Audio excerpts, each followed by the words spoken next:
예, 오늘은 2월 27일 목요일 본문 함께 같이 말씀 보겠습니다. 누가복음 7장 18절부터 35절까지 말씀, 주의 자녀로 산다는 것에 대해서 함께 같이 살펴보겠습니다.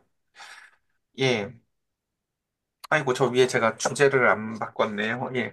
어제 이제 우리가 원래 본문이 이제 그 백부장의 종 치유해주고 그 가운데에서 이제 그 과부의 아들을 살린 이야기였죠. 아유, 저거 제가 주제를 못 바꿔가지고, 예, 어쨌든, 예.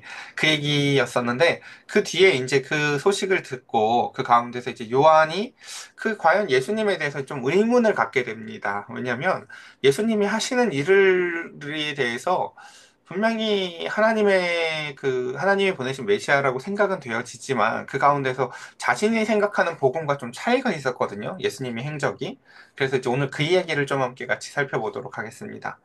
요한의 제자들이 이 모든 일을 그에게 알리니 라고 하면서 이 모든 일이라는 것은 예수님이 지금까지 했었던 그 나사렛 회당에서 해왔던 설교들, 예수님이 나사렛 회당에서 이제 이사야서 61장을 통해서 막 희년을 선포하거든요. 그 가운데서 주의 그 빛이 그 가운데서 이방에 막 비춰지고 주의 나라와 회복의 선언을 합니다.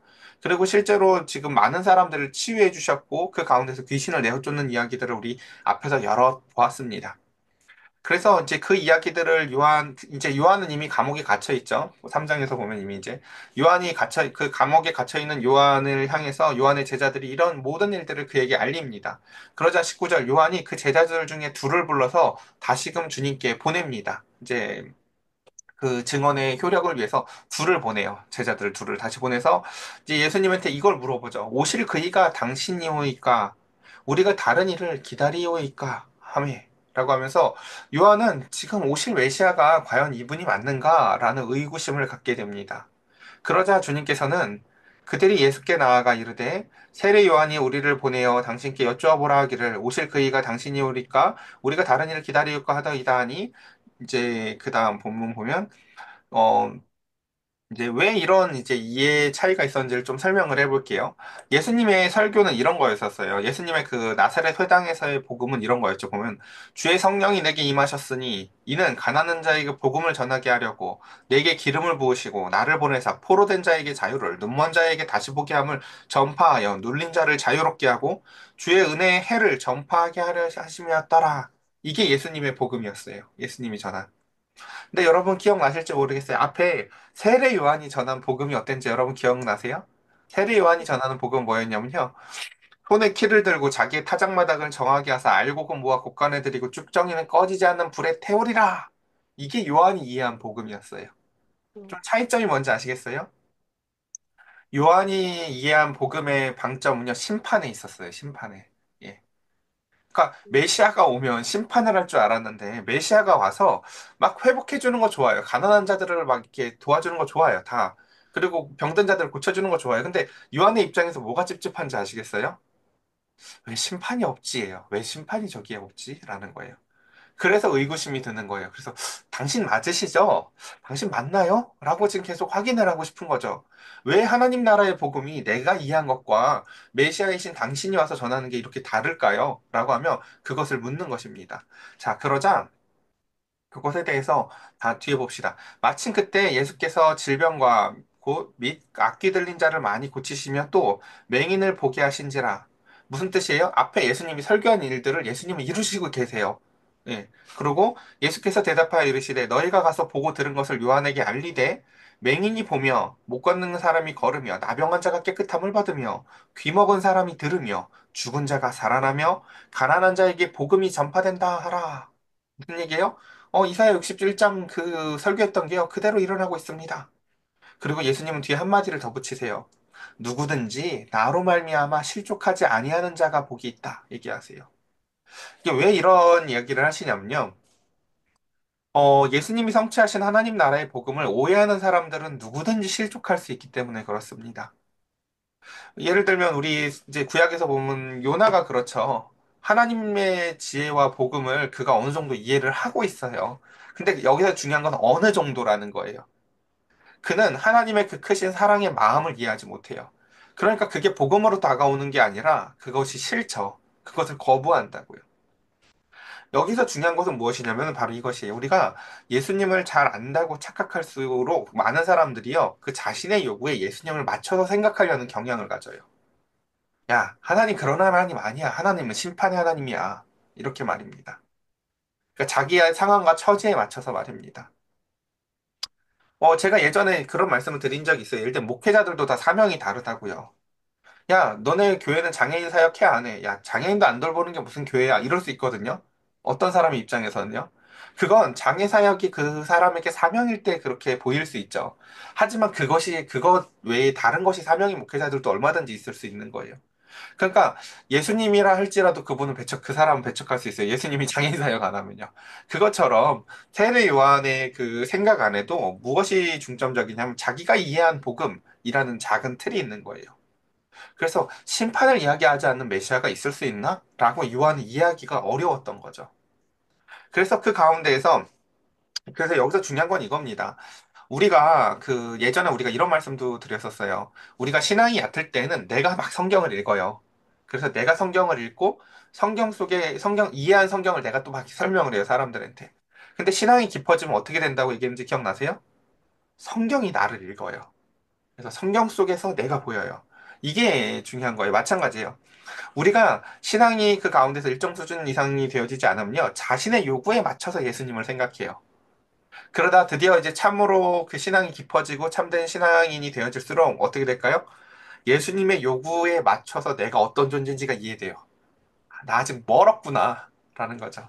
그러니까 이 요한의 그래서 자금이 저 뒤에 뭐라고 얘기해요? 야, 요한 진짜 큰 자지. 요한 선지자 중에 최고지. 근데 하나님 나라엔 다 걔보단 커. 이런 이중적인 상태가 그래서 발생하는 거예요. 자, 우리 뒤에 한번 좀 더 보도록 하겠습니다. 자, 요한이 보낸 자가 떠난 후에 예수께서 무리에게 요한에 대하여 말씀하시되, 그러면서 이제 그 요한 공동체에게 이제 이런 질문들을 하는 거죠. 똑같은 질문을 세 번 해요. 너네 뭐 하려고 광야 나갔지? 한번 생각해 보자는 거예요. 예수님이 이 시간 여러분한테 물어볼 거예요. 너의 주일마다 뭐 하려고 자꾸 교회 오니? 라고 물어보면 여러분 뭐라고 대답하실래요? 지금 요한 공동체한테 그렇게 물어보죠. 너희 뭐 하려고 광야까지 나갔니? 이완 공동체가 굉장히 큰 무리거든요. 그 많은 사람들이 먹을 것도 없는 광야에 단체로 나가서 뭐 하려고 나갔을까요? 그 사람들요. 예수님이 첫 번째 물어보는 거죠. 뭐 자연 풍경 뭐 이런 거 구경하려고 갔어? 갈대 보려고 갔니? 물어보죠. 그건 아니겠지. 두 번째. 그럼 너희가 혹시 뭐 부드러운 옷을 입은 사람을 보려고 갔니? 그런 거 보려면 왕궁에 있지. 그걸 왜 보려고 거기까지 갔겠니? 라고 하면서 세 번째. 그러면 너희가 무엇을 보려고 나갔더냐? 선지자냐? 몰타, 내가 너희에게 이르노니 선지자보다도 훌륭한 자니라. 맞아, 너희 광야 왜 갔지? 선지자 보려고 나갔지. 맞아. 너희가 본 그 선지자, 세례 요한이 선지자보다도 훌륭한 선지자였어.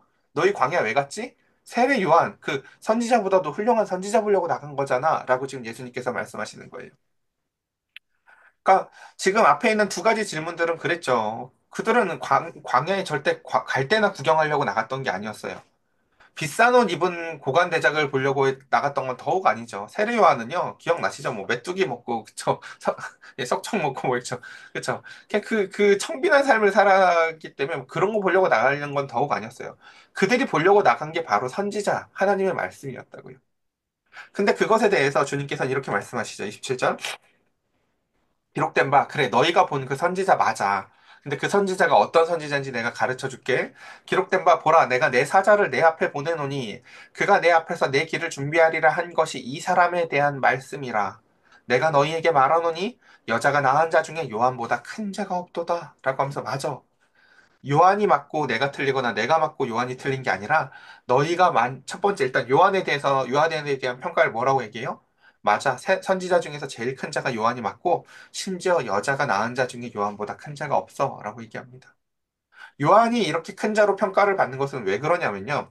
예전에 구약에 있는 수많은 과거의 선지자들은요. 그냥 그 예고된 말씀을 전하는 거였어요.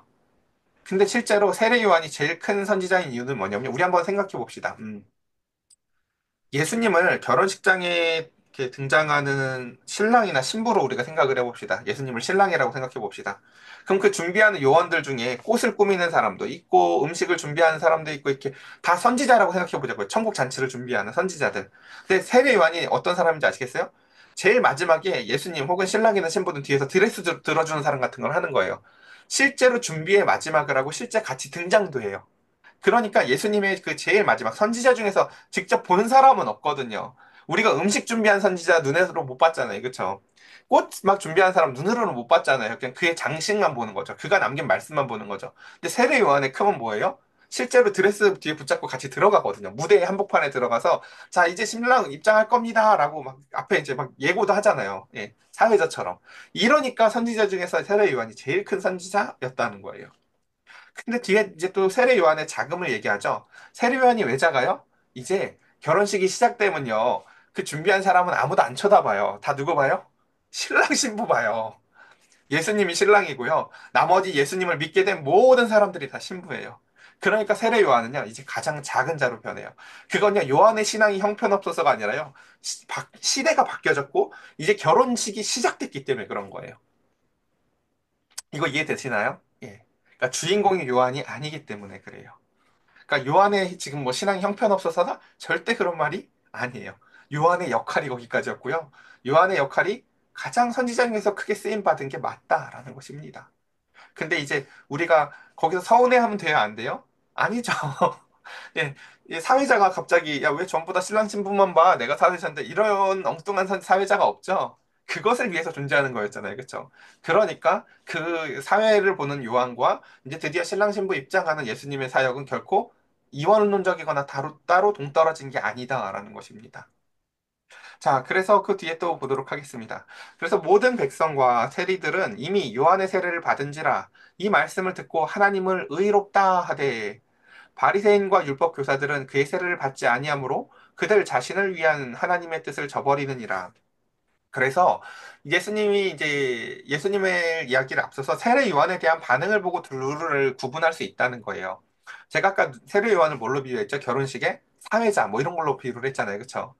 먼저 세례 요한이 나와서 결혼식 준비를 해요. 자, 이제 예식 시간이 되었으니 전부 착석해 주세요. 라고 하면서 그 가운데서 그것을 받아들이는 사람들이 있었다는 거죠. 그게 누구예요? 모든 백성과 세리들이요. 그러니까 그 하나님의 사자인 그 요한의 말을 받아들이는 사람들은 하나님이 뭐라고 얘기해요? 하나님을 의롭다. 그러니까 그 자리에 앉아본 사람들은 그런다는 거예요. 하나님을 의롭다 한다는 거예요. 반면에 바리새인과 율법 교사들은 그 세례를 받지 않고 그들 자신을 위한 하나님의 뜻을 저버린다라 하는 거죠. 요걸 좀 천천히 설명해 볼게요.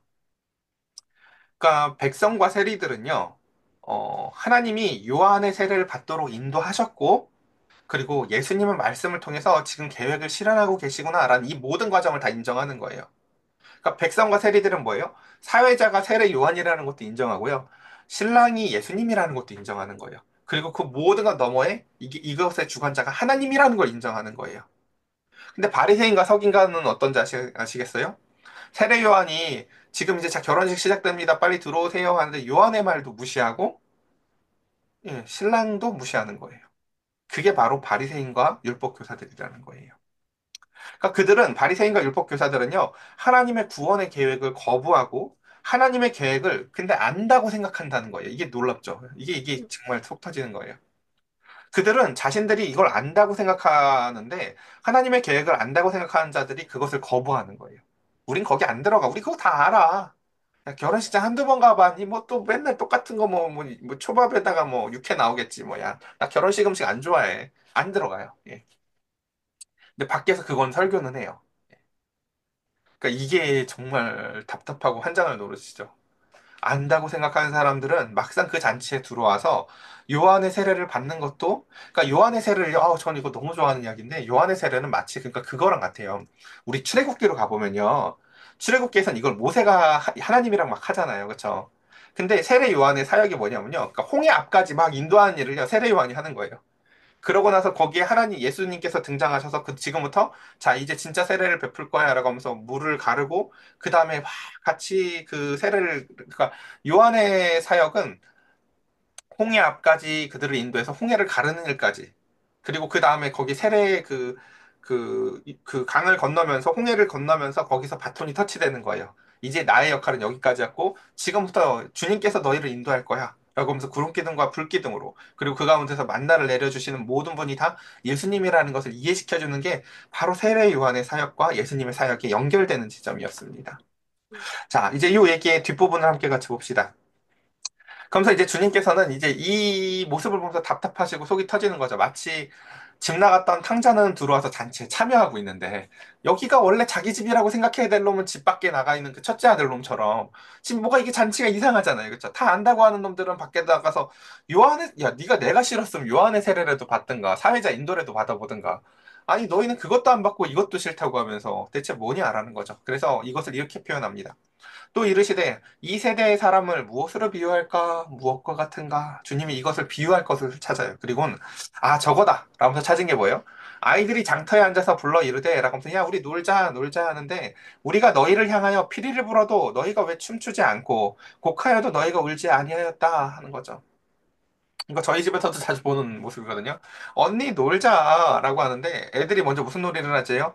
야 우리 결혼식 놀이 하자 라고 했더니 싫어 나 결혼식 놀이 싫어 막 이러는 거예요. 아, 알았어. 그럼 언니가 하고 싶은 거야. 하고 싶어. 우리 그러면 장례식 놀이 할까? 라고 하는데, 싫어. 장례식 놀이도 싫어. 이러는 거예요. 그쵸? 그러니까 예수님 입장에서는 그러는 거죠. 야, 너네는 요한이 와서 그 장례식 놀이 하자라고 막 심판을 선언해도 아무 반응도 안 보이고, 내가 와서 그래. 그러면 소스를 좀 바꿔서 내가 결혼식 놀이 하자라고 하면서 막 복음을 전해도 그것도 니들은 거부하자니. 그러니까 예수님이 지금 무엇에 화가 나시는지 아시겠어요? 반응을 안 한다는 거예요. 결혼식 놀이든 장례식 놀이든. 그들이 핑계를 못 대요. 그러니까. 왜요? 나는 복음이 장례식인 줄 알았어. 심판인 줄 알았어. 나는 복음이 회복인 줄 알았어. 그럼 둘 중에 하나였더라도 뭐래도 반응을 했어야죠. 그쵸? 근데 궁극적으로 알 수 있죠. 놀이가 문제가 아니라 반응을 하기 싫어한다라는 거. 그들은요. 그래서 결혼식 놀이도 장례식 놀이도 반응을 하지 않는 이자들에 대해서 도리어 그리고 그들이 했던 말을 잘 생각해 보세요. 예수님이 결혼식 놀이 하자 하니까 예수님한테 뭐라고 했어요? 야, 쟤네는 다 금식하는데 왜 니네는 금식 안 해? 라면서 오히려 결혼식 놀이를 막 예수님이 하고 있어요. 저기서 사람들 고쳐주고. 그러니까 뭐라고 해요? 와서 야, 니네 금식해야지. 라고 하면서 야, 장례식 놀이 안 하냐, 니들은?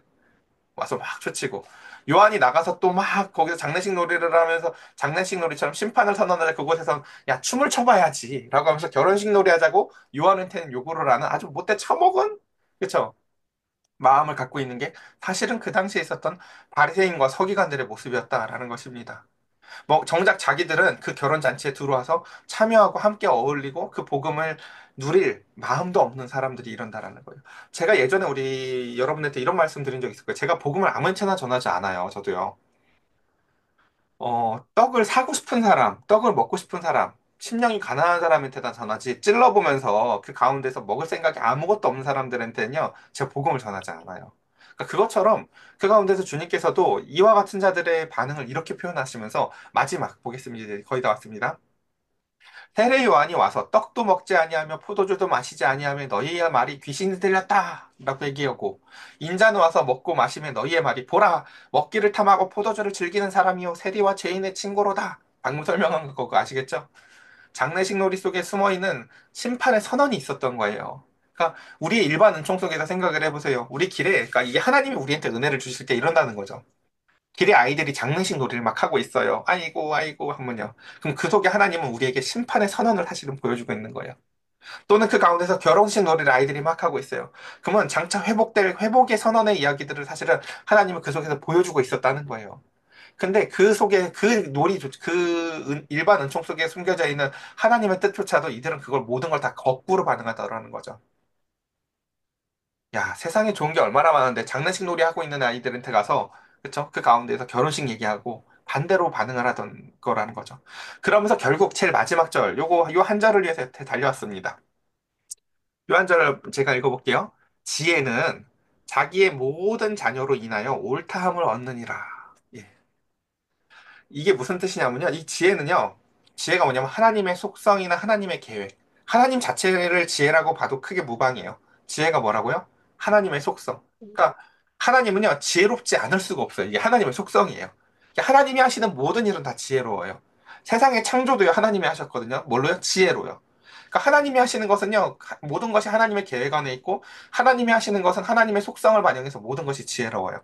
근데 그 지혜는 자기의 모든 자녀로 인하여 옳다함을 얻는데요. 그럼 지혜의 자녀, 자기의 모든 자녀는 누구냐면요. 요한과 예수님의 가르침을 받아들이는 사람들이에요. 그 자기의 모든 자녀가 누구라고요? 그 가르침을 받아들인 사람들. 그래서 제자들, 죄 있는 여자들, 이런 사람들이 그것들을 받아들였죠. 그러자 그 자녀들한테 무엇이 된다고요? 인정된다는 거예요. 의롭게 된다라는 것은 인정된다는 의미예요. 그러니까 지금 무슨 뜻이냐면요. 그 하나님의 그 지혜, 하나님의 속성이 누구를 통해서 드러난다는 거예요? 그걸 받아들인 자들이 하나님께 영광을 올려드리면서 그것을 통해서 자연스럽게 하나님이 오르셨구나라는 것이 인정될 거라는 거예요. 여러분, 그러니까 하나님의 의롭다라는 것이 어떻게 드러나는지 아시겠습니까? 저와 여러분들의 삶을 통해 드러나는 거예요. 자기의 모든 음, 자녀로 인하여 옳다함을 얻는다고요. 저와 여러분들의 삶이 그래서 결혼식에 참여한 자로서 때로는 장례식에 참여한 자로서 그 가운데서 온전히 하나님이 그때그때 말씀하실 때마다 반응을 하니까 야 저렇게 노는 거지 신앙생활은 저렇게 하는 거지 라는 것을 통해서요 하나님이 옳다고 인정받을 거라고요. 그러니까 하나님이 뭐라고요? 우리한테 너희는 세상의 빛이야 산이 가던 동네야 라고 하면서 그런 거죠.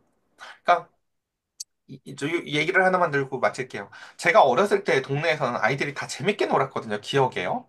산에 가서 밤을 따도 재밌었고요. 뭘 해도 다 재밌었어요. 그냥 공 하나를 가지고도 다 재밌었어요. 근데 요즘 애들은 별걸 다 갖고 놀아도 재미가 없어요. 이게 왜 그러냐면은 저희 어렸을 때는요. 놀이의 주체가 사람이었어요. 그러니까 사람의 반응을 보고 얘가 울면 얘도 달래줬다가 제가 좀 재밌으면 쟤한테 놀다가 그러다가 또 제가 뭐 갖고 오면 놀이를 바꾸기도 하면서 사람이 주체였는데 요즘 아이들은 사람이 주체가 아니라 장난감이 주체예요. 핸드폰이 주체고, 게임 자체가 주체고. 그러니까 질릴 수밖에 없어요, 이게요. 그러니까 그 아이들한테 진짜 재밌게 노는 걸 알려주고 싶어요. 제가 예전에 그래서 아이들 데리고 몽골 갔을 때 모래놀이하고 말 타는데 아이들이 너무 좋아했거든요.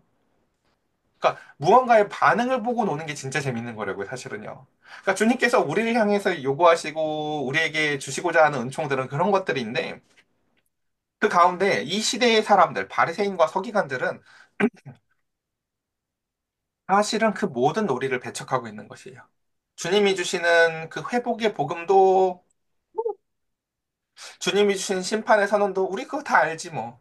라고 하며 그 가운데서 그 어떤 놀이도 사실은 즐기지 못하는 자들입니다. 저와 여러분들 오늘 말씀을 이렇게 정리해 보면서 그렇습니다. 주님의 자녀로 산다는 것은 이라는 것이 오늘 말씀의 제목이었는데요.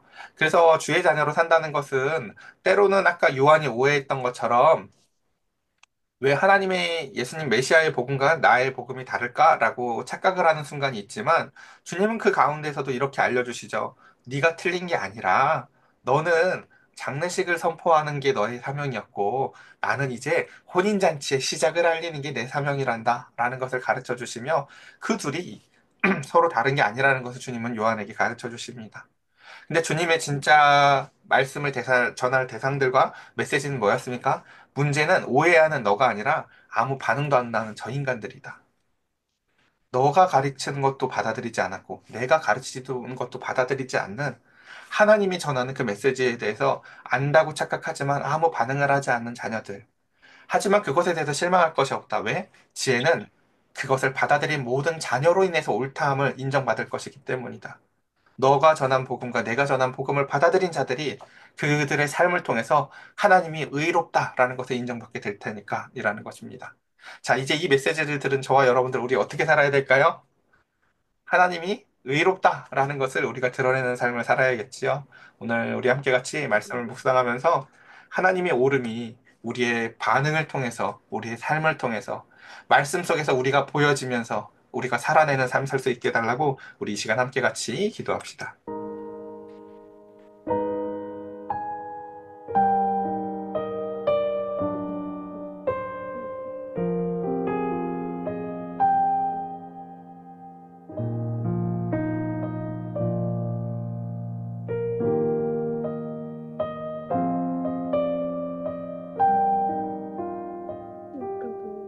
진짜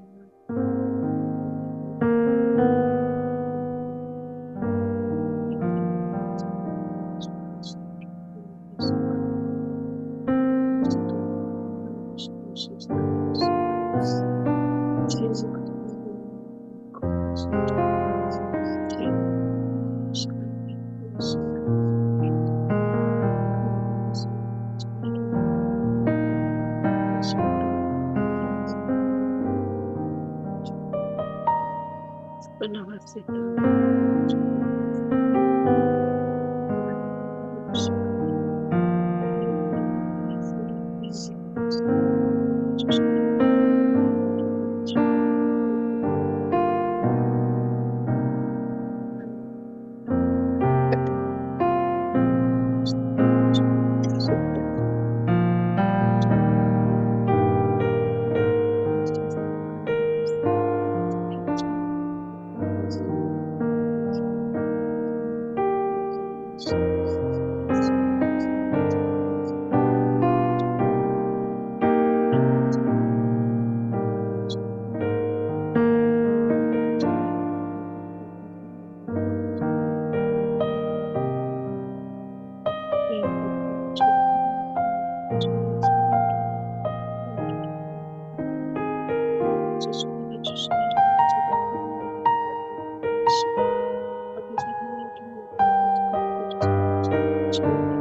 우리에게 주시기를 주세요.